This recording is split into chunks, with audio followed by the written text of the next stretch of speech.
Hello and welcome to Crypto Exposed. Are the SEC trying to destroy Ripple and XRP? Okay guys, so for you guys hearing that who've obviously been XRP holders for longer than, let's say, a year, this isn't really going to be news to you because we obviously went through that grueling lawsuit. But I'm getting a little frustrated at this point. I'm going to be honest with you guys, because it's really starting to seem like the SEC, they're just not letting up. They're really just not letting up at this point. And I think it's safe to say that they really are trying to just completely take Ripple out and XRP. It really seems like this is clearly an agenda at this stage. So I've got a tweet here from Eleanor Terrett, and she's basically talking about a new article that Hester Peirce has brought out. So let me just quickly explain what I'm talking about here, so then we can go into a bit more detail. So we've got a tweet here, and it goes as follows. New. In her dissenting statement on the SEC's newly adopted rules for, quote, dealers, unquote, and, quote, government securities dealers, unquote, Hester Peirce says they reflect little thought regarding their practical application in the crypto markets. Quote, the rule covers providers of liquidity in crypto asset securities. Not only do the tired questions about when a crypto asset is a security remain, but the rule raises new questions about how the rule will apply in the context of automated market makers, in brackets, AMMs. For example, given that an AMM is a software protocol, who will have to register? In light of the difficulties that other would-be crypto registrants have encountered with the SEC and FINRA, will those persons even be able to register? Rather than engage seriously with these questions, the Commission hints that, quote, certain persons engaging in crypto asset securities transactions may be operating as dealers already, unquote. So you get the gist, right? They're coming for AMMs now.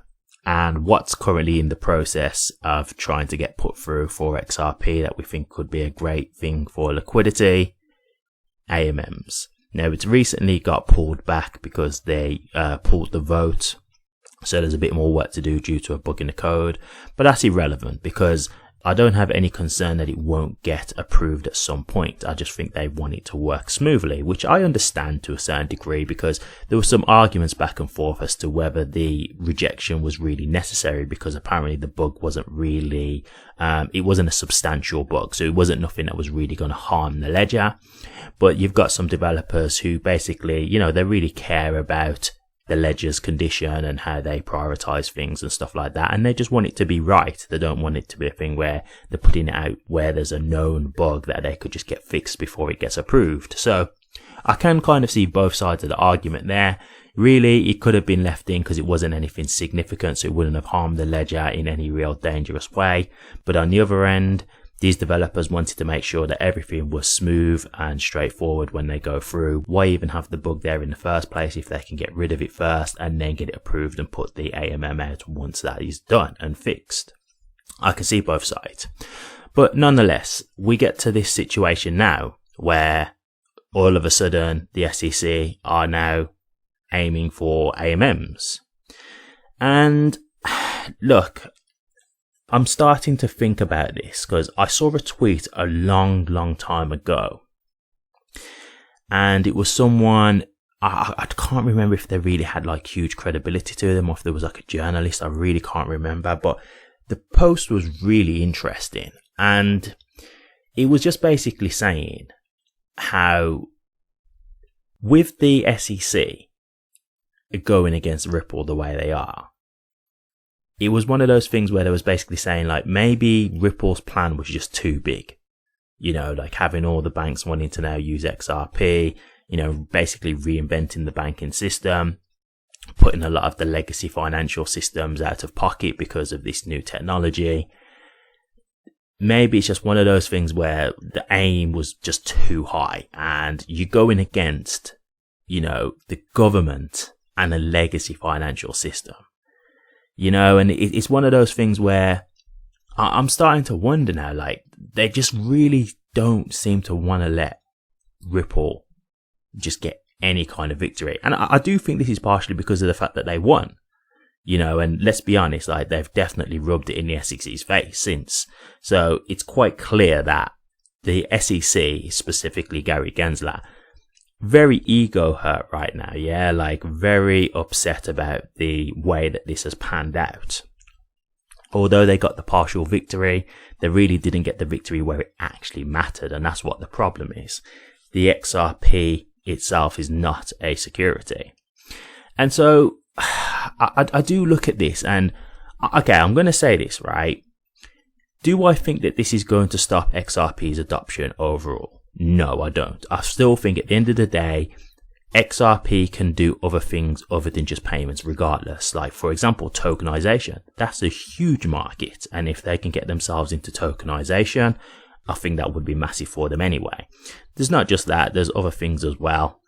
But that's just one big example, because tokenization, I've said it many times when I spoke about Hedera, because they're doing tokenization as well. Tokenization will be massive. CBDCs, obviously that's just another huge use case. So I'm not saying this to say like this is going to be the thing that absolutely destroys Ripple or XRP, but it really could stifle their growth. And I think we just have to look at the reality of what we're going against here. I mean, if we think about what we've seen with the SEC since this whole lawsuit came about, right? We saw the whole ETHgate scandal which came out, right? I think we all think it's safe to say that that looked very shady. Yeah, I think there's no real question about that. At the very least, it's shady. At the very least. So we've seen that full blown. We've put all these dots together, and this isn't conspiracy theory stuff. This is blatant evidence that we've got. And when we put it all together, it doesn't look good for the SEC and Ethereum, right? But let's be honest. Is anything going to happen to Bill Hinman? No. Is anything going to happen to Jay Clayton? No. Gary Gensler is a bit harder to talk about because he came in later, so this may not have really included him. But he still went on the tirade and continued this whole legal battle. He really didn't have to. He could have came in and, had the conversation because he could have had a different opinion. But he didn't. So he's just as bad, although he may not be legally accountable. But let's be honest, as I've just said, we've got all this evidence that just doesn't look good. We've even had Congress grilling Gary Gensler, telling him, like, what are you doing? Like, and then asking him outright questions about how they're trying to differentiate crypto assets to being securities, and then even using Ethereum as an example. And we can see he's like a deer in the headlights, right? He's very stuck and doesn't know how to answer all these questions. Because he doesn't have an answer. Because this is not right. The way he's doing this isn't right. But let's be honest again, is anything going to happen to Gary Gensler? No. They've not even tried to kick him out. Now, yes, don't get me wrong, there was a member of Congress who did want to try and put forth something to get him kicked out. Okay, that's cool, and I do appreciate the effort. But my point is, when you're seeing this blatant level of just flagrant and disregard in how they're trying to uphold the law, and it's clearly affecting the people who they're sworn to protect, the average retail investors, why wouldn't you be getting someone in to do some kind of investigation or just fire him from what he's saying? Because he clearly can't even justify his positions, which just shows how shady this is. But nothing's going to happen. There'll be no legal recourse for Bill Hinman, no legal recourse for Jay Clayton, there'll be no issue for Gary Gensler. They will be fine. And so the fact that there's no worry about any real backlash here or any legal repercussions they really do just have free reign to do whatever they want to do. And they have unlimited resources. And so this is where again I get to the point and I'm just thinking, as big and successful as Ripple is, are they going to win a battle against the government? I really don't know. I really don't know.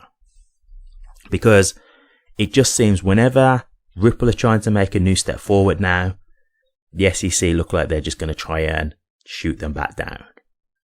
And I think it's been made very personal now that they lost the lawsuit. I think that's really left them with egg on their face. Gary Gensler is embarrassed. His ego is bruised. And so yes, he's trying even harder. Now, the one thing I will say is Gary Gensler won't be there forever. You know, like if they lose their position in terms of a new president comes in, I believe that's this year. I believe they're doing the elections, if I'm thinking rightly. But if they do get a new president, it's very likely that Gary Gensler will be removed and they'll take someone else on from the opposition, if it's a Republican. But this is the only thing I will say. We don't know if the next person we get is going to be even worse than Gary Gensler, right? Because we looked at Jay Clayton, who was the one who actually filed the lawsuit. We thought he was bad. And you've got Bill Henman there as well, who worked there, and he's not great either. But then Gary Gensler just come in, and he's just took it to a whole other level. You see what I'm saying?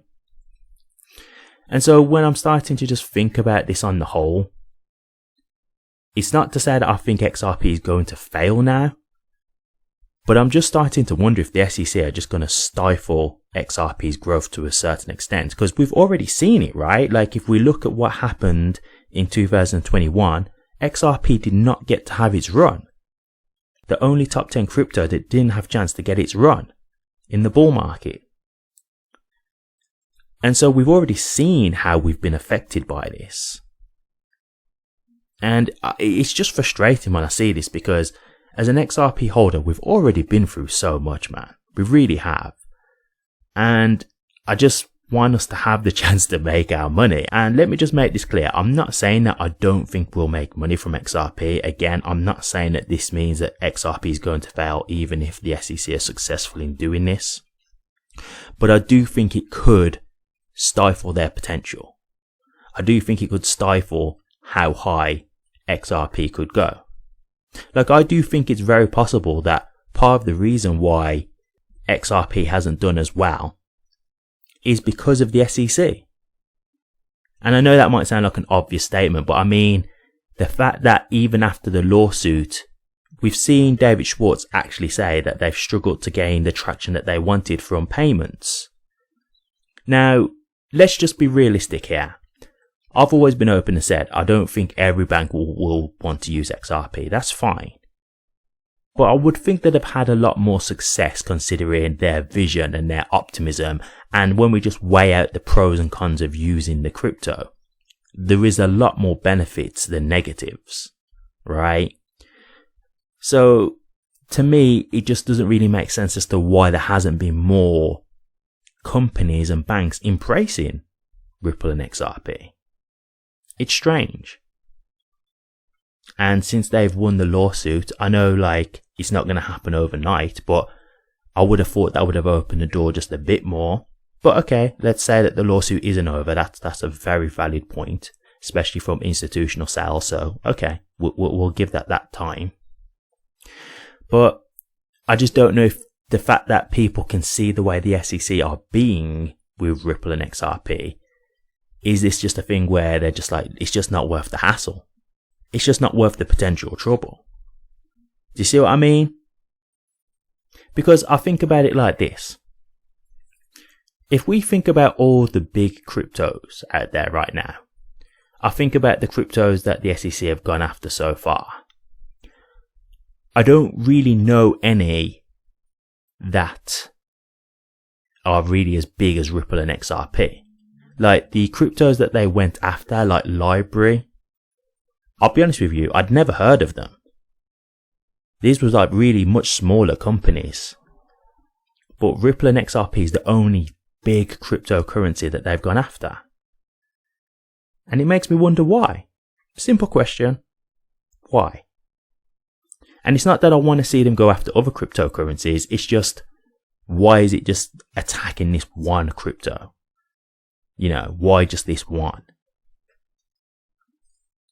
Now we know again with the ETH gate, XRP and ETH, they were neck and neck, fighting for position. Obviously that's not the case no more because of the lawsuit. So they've already done enough damage as it is. And the fact that they've now brought out this whole new thing about AMMs, again, it's just trying to rain on the parade, right? Just trying to bring them down as much as they can. And so, is this just another chance for them to get a lawsuit on Ripple? Who knows? Possibly. Possibly. And it's just funny and very convenient timing that this came out right when the AMM was up to be approved. This came out before the AMM was rejected. So, very convenient that, the vote was in for the AMM to get approved and the date was ready and it was looking like it was going to go through. And then suddenly this post comes out from the SEC. So it's almost like they're just ready to line it up, right? So the AMM goes live, that article is there, and then they can start, throwing out another lawsuit. It just seems very, very convenient timing. And so, as I say, guys, I'm just at a point now where it's very frustrating and, to just see the blatant corruption that we're seeing just right in our faces, and the fact that there's just we're just so helpless in the situation. We call it out clearly, as clear as day, and yet just nothing is happening.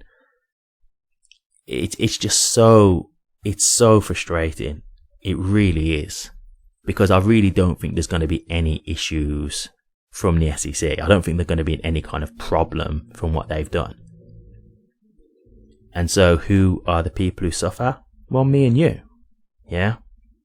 Because maybe we don't get the real price action that we should be getting. Right? What if they do bring out the AMM and then in a year's time the SEC throw out another lawsuit, and then that's another few years we've got to go through for another lawsuit. Right? Now, I will just say this just to end on a bit of a brighter note. Do I think this is the end for XRP? I said it earlier. No, I don't think that at all. Same for Ripple. There's other things that they can do. And I think ultimately when it's all said and done, this stuff will get ironed out in the end. So I don't think the SEC will be able to continue doing what they're doing. I do think long term there will be regulations, and I think everything will be a lot more fair than what it currently is. But we've got to wait for that time. And so I will say this again, just in addition. Do I think this is going to affect anything about the bull market coming up? No. And I'll tell you why. We're not in a utility market right now. So while the AMM would definitely help provide liquidity and things like that, we're not really going based on utility. This is all still a speculative market. And I think just based on that alone, the possibilities are still there for XRP to have its day. But I just wonder when we do start going into the utility market, if the SEC keeps stifling XRP this way, I do just have to question, are they really going to affect XRP's true potential? Steven Neroff, one of the guys who worked for Ethereum, he helped do the new documentary that's coming out on Netflix. And he's been saying, part of the reason why the SEC may have gone after Ripple and XRP is because XRP was being positioned as a bridge currency. And I think that's a very realistic possibility. I think it's very possible that the SEC might have also been fighting to try and keep the dollar as the world reserve currency. Right? Maybe they're thinking, well, we don't want the world reserve currency to be a decentralized crypto. We want it to be the American dollar to help America. So For all we know, they could actually be here fighting just to try and keep the American dollar as the global reserve currency. That could be the agenda behind it all. But I do think the banks do not like the idea of what XRP can do, because it's going to take money out of their pocket. And I do think it's a very uphill battle that Ripple will have trying to fight against not only the legacy financial system, but the government, the US government. But I'm not concerned overall. I will say that there's still many other things that XRP can do utility wise. I just hate to see this kind of thing, man, because it just feels like we're literally watching them just rip us off in front of our eyes, and there's nothing we can do about it. We're literally seeing it. We're seeing the corruption, and there's nothing we can do. But I do think that the SEC is a very, very evil organization. I know that much is true. But what do you guys think? The SEC bringing out an article saying that the AMMs may be securities dealers. Do you agree with this? Do you actually think that the SEC are right? Do you think that this is going to lead to Ripple and XRP getting into more legal trouble? Do you think that this could be the end for Ripple and XRP? Or do you not agree with this? Do you think that the SEC are completely in the wrong?